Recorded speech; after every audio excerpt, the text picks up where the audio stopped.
আপনাদের কাছে আমার একটি প্রশ্ন, পশ্চিমবাংলাবাসীর কাছে আমি একটি প্রশ্ন করলাম, প্রশ্নের জবাবটা আপনারা দিয়ে যাবেন। পশ্চিমবঙ্গের স্বাস্থ্যের বেহাল অবস্থা, পর্যাপ্ত পরিমাণ হসপিটালে ডাক্তার নেই, পর্যাপ্ত পরিমাণ ব্যবস্থা নেই, বেহাল দশা, স্বাস্থ্যের বেহাল দশা, শিক্ষার বেহাল দশা, পর্যাপ্ত পরিমাণ শিক্ষক নেই, শিক্ষা তলানিতে চলে গিয়েছে, পাস ফেলের হার চলে গিয়েছে, শিক্ষার মান নষ্ট হয়ে গিয়েছে, রাস্তাঘাটের অবস্থা খুব একটা ভালো না, চারিদিকে রাস্তাঘাট খারাপ, মেরামতের কোনো চিন্তাভাবনা নেই, বর্ষাকালে এক হাঁটু জল, চারিদিকে নিকাশির ব্যবস্থা নেই, জল নিকাশির ব্যবস্থা, বর্ষার সময় কি হালে মানুষ যাতায়াত করে। তারপর আপনার কাজের কর্মসংস্থান নেই, বেকারত্ব বেড়ে চলেছে, শিল্প নেই, কাজ নেই, কোনো কাজের চিন্তাও নেই। এই পরিস্থিতিতে দাঁড়িয়ে আপনারা বলুন, দীঘার জগন্নাথ মন্দিরে কত হাজার কোটি টাকা খরচা হলো। গতকাল সোমবার নিউ টাউনে দুর্গাঙ্গন শিলান্যাস হলো। এইসব টাকাগুলো আসছে কোথা থেকে? ইমাম মুয়াজ্জিনদের ডেকে অপমান করলো, আমাদের রাজকোষে টাকা নেই, ভিক্ষার মতো ভিক্ষা দিল, 500 টাকা করে বাড়ালো।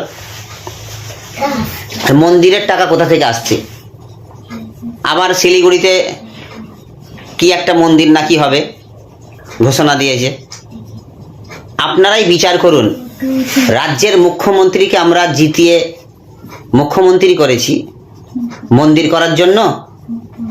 আপনারা প্রশ্ন করবেন না যে আমাদের শিক্ষার অবস্থা খারাপ কেন, স্বাস্থ্যের অবস্থা খারাপ কেন, রাস্তাঘাটের অবস্থা বেহাল কেন? সেসব না করে খালি মন্দির আর মন্দির। মন্দিরের জন্য কি উনি মুখ্যমন্ত্রী হয়েছেন? নাকি এখানে পরিস্থিতি খারাপ দেখে হিন্দু ভোটের জন্য উনি মন্দির বানাচ্ছেন? মুসলিমদের বেলায় টাকা নেই, কই কোনো ঈদগাহ কমিটিকে তো কোনোদিন আজও পয়সা দেয়নি, কোনো জায়গায় মসজিদ করার জন্য তো আজও পয়সা দেয়নি, জমি দেয়নি। প্রতি বছরের দুর্গা উৎসবে লক্ষ লক্ষ কোটি কোটি টাকা দিয়ে দান করছে, তখন টাকা কোথা থেকে আসে? চারিদিকে রাস্তাঘাটের অবস্থা বেহাল, কোনো দিকে কোনো খেয়ালই নেই।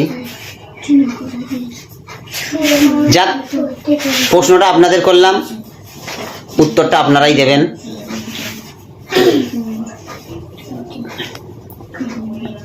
এদিকে হুমায়ুন কবির নিজের জমিতে, নিজের টাকায়, নিজেদের টাকায় বাবরি মসজিদ করবে, তখন কত চটিচাটা, কত রকম কথা, যে মসজিদ না করে স্কুল করতে পারতো, মসজিদ না করে হসপিটাল করতে পারতো। আজকে তারা কোথায়?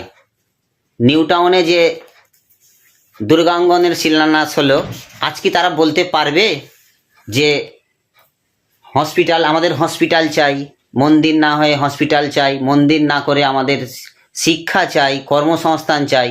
তারা কি পারবে? সে ফিরহাদ হাকিম গেল কোথায়? নিজের টাকায় মসজিদ করবে, নিজের জমিতে মসজিদ করবে, বাবরি মসজিদ করবে বলেছে বলে তাকে দল থেকে সাসপেন্ড করলো। ফিরহাদ হাকিম পারবে আজকে যে নিউ টাউনে যে দুর্গাঙ্গনের শিলান্যাস হলো তাকে সাসপেন্ড করতে পারবে কি? আমি বাংলার জনগণের কাছে অনুরোধ করছি, আপনারা একটু ভাবুন, ভাবার চেষ্টা করুন কি হচ্ছে বাংলায়। একটু ঠান্ডা মাথায় ভাবুন।